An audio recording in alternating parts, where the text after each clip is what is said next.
Good morning, people. This is another Monday Talks, and today it's a special day. Let's start by saying she turns people and places into prosperity using something called BIZSHUI Method. She's number one lady on the global customer experience gurus list, UK top 20 CX influencer, and the CX thought leader in 2021, with 3 decades of expertise in customer service, and author of 4 books, with number 1 sales on Amazon bestseller in 2020. She's an international media influencer, worked. What else to say? What else to say? I think it's too much now, that's Daniel. too much, right? I was setting up my timer because I don't want to miss the time. I was going to say it. There's been nothing else to say after that. No, look at it's like this is a big challenge for me to put this all in a very short video, and I was saying like a lot to say. So you've spoken in 20 countries. You deliver a fast-paced, high-energy presentation in French and English. So are you ready to help me in this big challenge to frame Claire in a small video of 10 minutes? Absolutely. I'm sure we can do it as short or as long as we want on that one. But I think the biggest part and the most important part is the first line that you say, turning people and places into prosperity.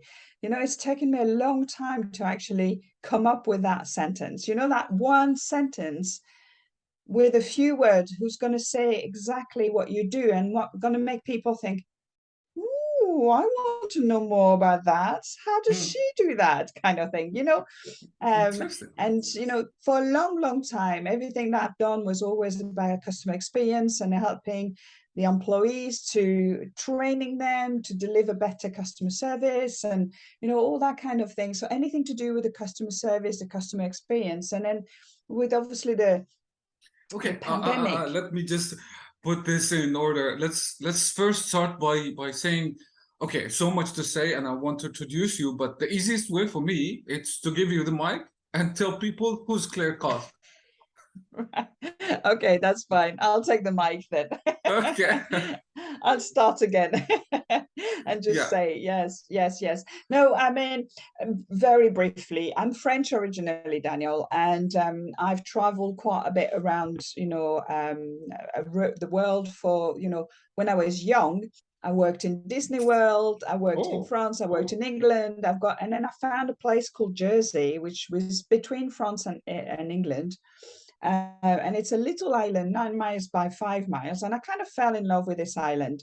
And I've been on the island for 22 years now. So although I'm French, I live on an island which is more British than French, and I've been in hospitality industry pretty much all my life until I set up my business, which was mystery shopping. So the core of my business right at the beginning, 13 years ago, was mystery shopping.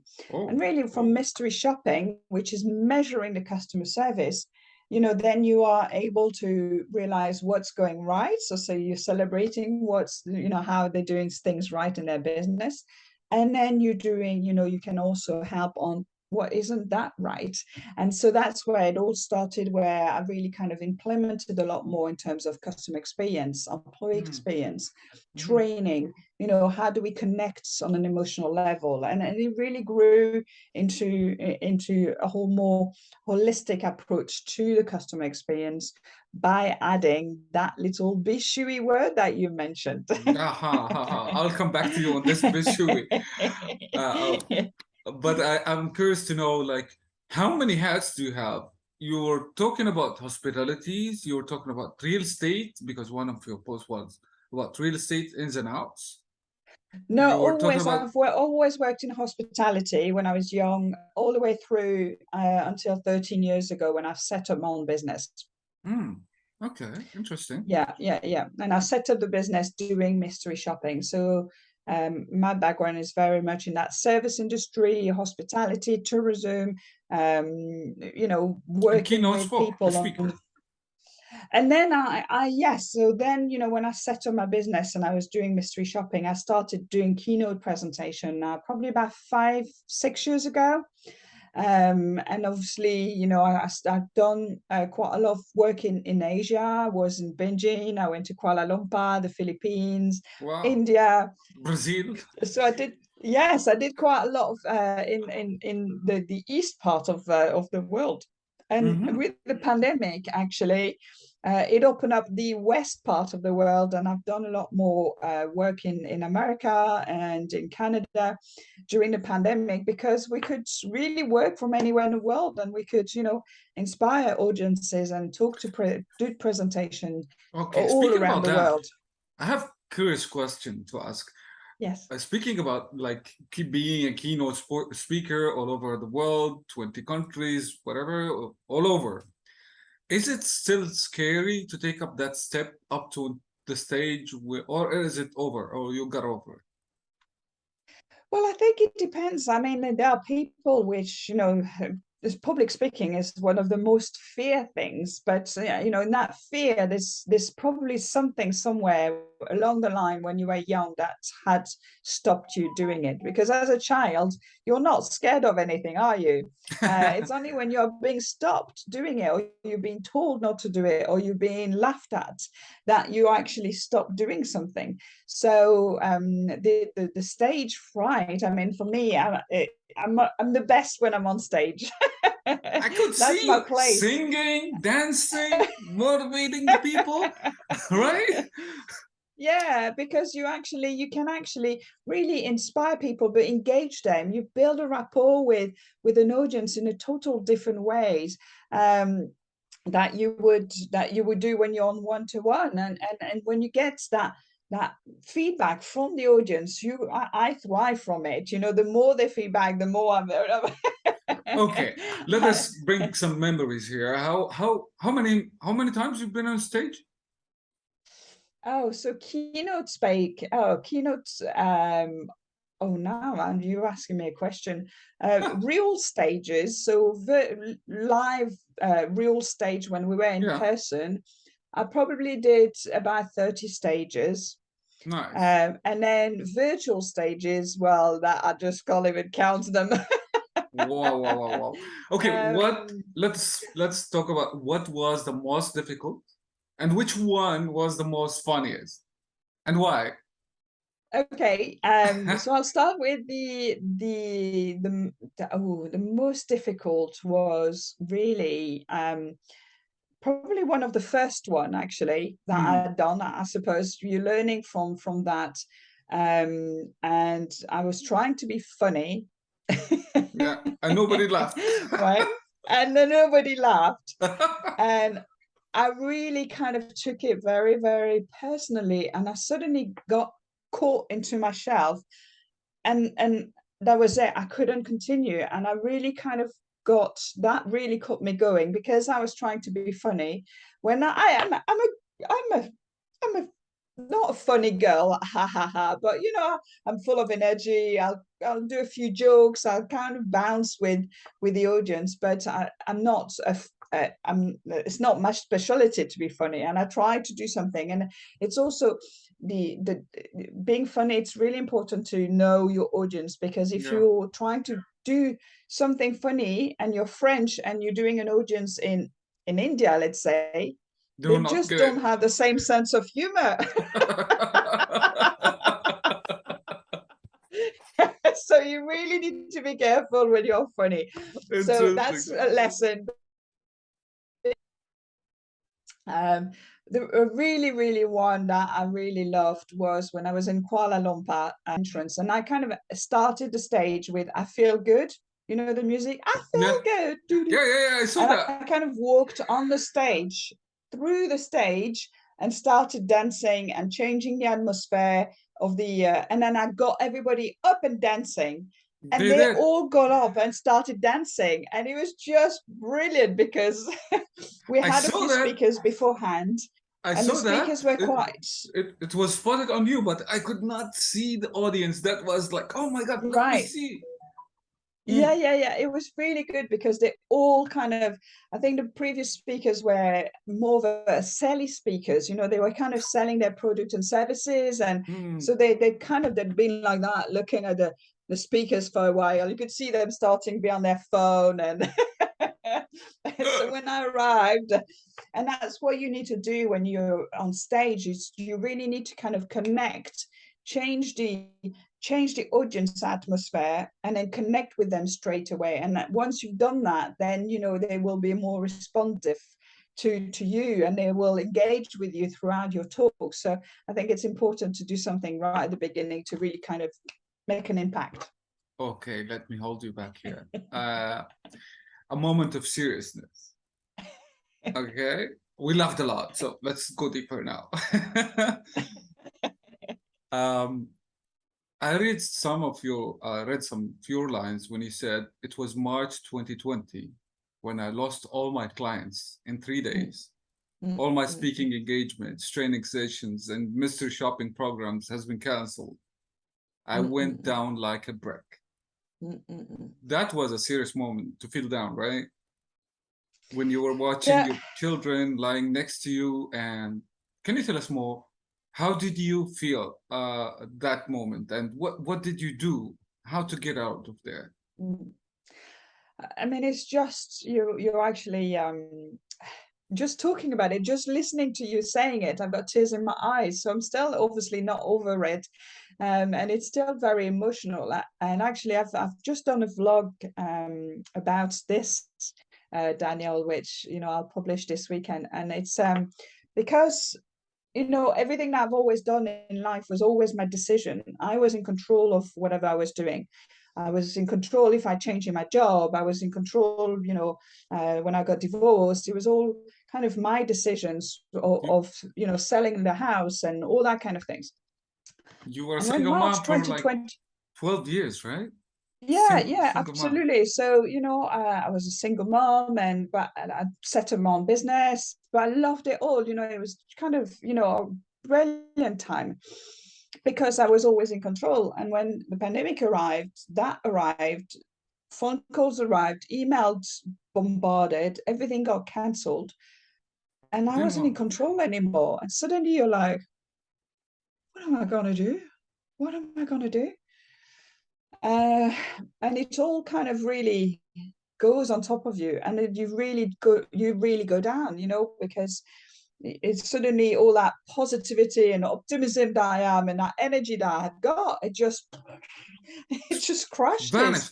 Yeah. Absolutely, it crashes, and you can't actually see the end of the tunnel because you're in that low energy, you're in that deep dark place where you can't actually see it, that there's an end of it. And there was a few things that really kind of were crucial to me moving.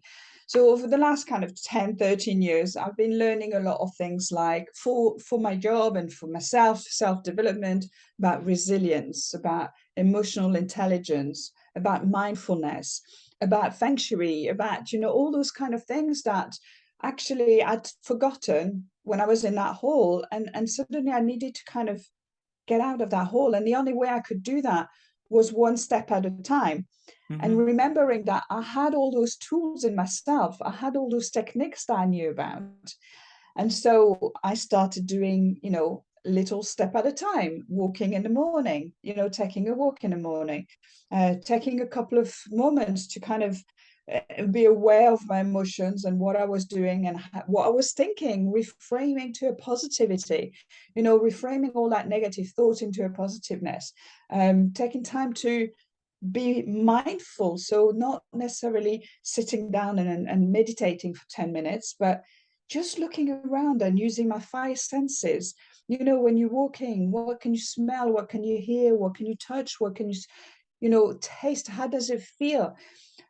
Being grateful for small things. This is just really, there's so little things. And things got started to and sort it off. and as things start going up and up, and then the more you're doing those little things every day, the more you kind of start getting back that mojo, that positivity, that thing that, yeah, okay, well, you know, I feel better in myself, I feel better in my body, I've decluttered my house, so I feel like, you know, there's better energy.